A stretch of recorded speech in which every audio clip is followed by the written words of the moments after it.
We're a few weeks away from the Masters, so I figured it was time to show y'all what the Masters is like on the MEVO Plus and GSPRO. Oh, that one's pretty good. Willie's gonna be proud of that one. I just wanna do one video with Willie Long. That's all I ask. Willie Long, the long bomb king. Oh, I think that's in the bunker. Now, this is one of the hardest golf courses in the world, and we're gonna make it as hard as possible on an average golfer like myself. We're playing the tips today, baby, and it's gonna be a high-scoring round. So hole one's gonna play 444 yards out of par 4, which surprisingly is actually pretty short for an Augusta par 4 from the tips. Now, the graphics look really nice, you're gonna notice, but in 1 week, this is what it's gonna look like. Look how nice this update's gonna be. The grass looks so realistic, the trees look insanely realistic. So shout out to TechBud for putting this one together. Super excited to replay this on the new graphics. Okay, first hole, 444 yard, par 4. I'm just hoping I don't go into the trees to the right. Now, for whatever reason, no matter what I do on my first couple holes, I always have a really bad draw. So this is one of those holes where you just got to take your medicine, put it in the fairway, and give yourself a shot at par. Now, you're probably wondering why I don't go for the hero shot and try to shoot it through the trees. I've just played it enough to know that if you try to get through those trees, you're definitely going to hit one, and it's not going to be a good option. Now, I'm going to tell you guys, this is honestly probably the hardest course on GSPRO. I have friends who want to play this all the time, and every single one of them shoots plus 10 or plus 20 more than they would on like any other course. Oh, that's gonna be long, uh-oh. Then that, come back for me.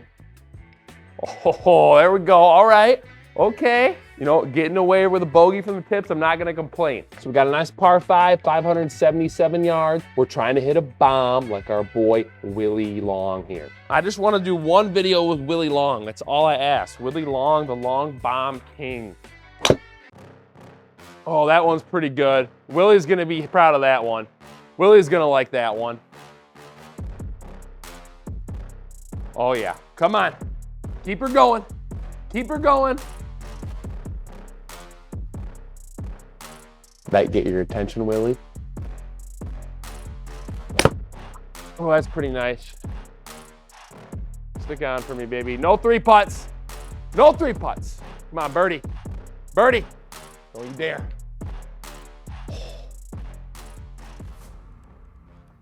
All right, we're starting off okay. We're starting off okay. Birdie on second, looking at even, playing the tips. This one, we're probably gonna go in a bunker, and we're just gonna accept it. Oh, you know what? I might be left enough. I might have missed them. And that's what we're talking about, baby.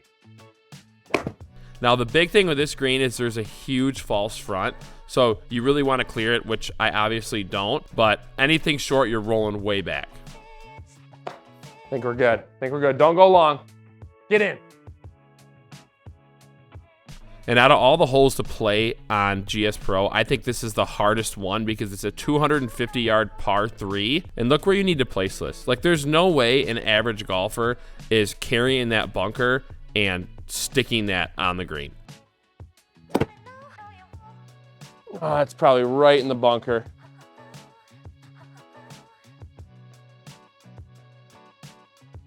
Honestly, the bunker's not there. That's a pretty good shot. That's pretty good. Now we're sitting at even. Really good spot to be. If I can save this, we're thinking par the rest of the way. Oh, I think that's in the bunker. But that's okay, because if I chip this in, we still say par. Oh no, the 2-putt after, guys. So hole 5 is a 498-yard par 4. So you really need to hit a bomb, and you need to hit it out to the right to give yourself a good look on this one.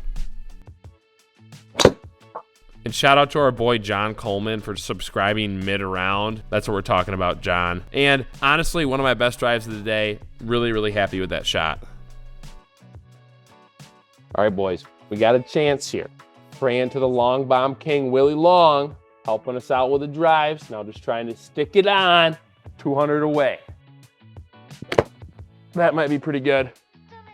Ooh, that bends left, that could be good.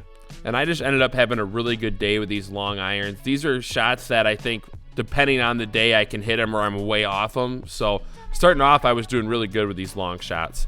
Now, hole 6, depending on the pin placement, can be insane. If that pin is in the top right corner, there's actually a huge shelf there, and it's almost impossible to stay on. If you're in the front, you're pretty much always going in the bunker. So we got kind of lucky with where that pin is. It just allows us to really go for it on this one. Ooh, I like that. I think that's long, but it's a good shot. And that's just a shot I'm really happy with. Anytime I can carry it right inside that 1 putt, regardless if it rolls off or not, we're pumped. Now, this ends up being a really easy chip, but if that flag is in any of the other positions, this is almost impossible. On to hole 7, it's one of the shorter par 4s, but it's very, very tight. You got no room to work with left and right, and look at those bunkers. So again, we got a pretty easy pin placement, but I'm telling you, if that's to the right, more to the front, you're rolling off all the time. And I've seen multiple people take 5 or 6 shots just to get it on this green, depending on where the pin is. Now, I don't know about you, but sometimes when I end up kind of skying it up with a ground ball, it ends up going dead straight, which is pretty much what happens here. And we get a lucky roll and end up in a great spot. All right, 162. Good, you know, as good of a chance as we'll get on this course for birdie. Trying to claw our way back to even. Oh, come on. Give me some roll, baby. Give me some roll. So right there, you'll notice I just cleared that shelf. If I was about a yard shorter, we're rolling all the way into the bunker. Now, hole 8 is an absolute monster, playing 574 yards, and it's really uphill. So this one, there's almost no chance of getting on in 2, because if you go in the bunker, you're not getting on in 2. If you go left, you don't really have a look at the green. So really the only chance at birdie is to hit 2 good first shots and just stick one from a regular par 3 distance on that 3rd shot to get the bird. Now, on almost any other hole, I would be absolutely stoked with this drive. This is probably my farthest carry of the day, but unfortunately, we just land right in that bunker. So the bunker's tough because it's going to take a ton of yardage off. So I'm going to hit an iron here just because I'm going to lose serious distance if I tried to hit one of the lower lofted clubs. And you're going to see something very interesting right here. That's the first misread I have on this entire round. Now, for those of you interested in the MEVO Plus, this is a really good shot to see because that's my first spin misread, which that's all that happened the entire round. And I would say those spin misreads happen once or twice at most on an 18-hole round, which for me never bothers me because I can see the spin is off and I know that it was just a misread and I'm not second guessing it.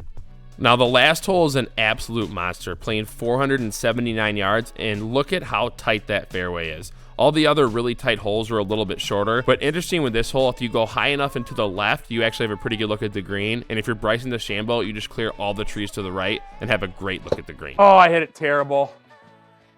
Other fairway. And this just shows you need a little bit of luck to have a good round here. I go through all the branches. It's downhill enough. I ended up in a really, really good spot. And from 175 yards out, we're just trying to clear those bunkers and end on a good note. Ooh, that could be good. Missed the bunker. Come on, roll in.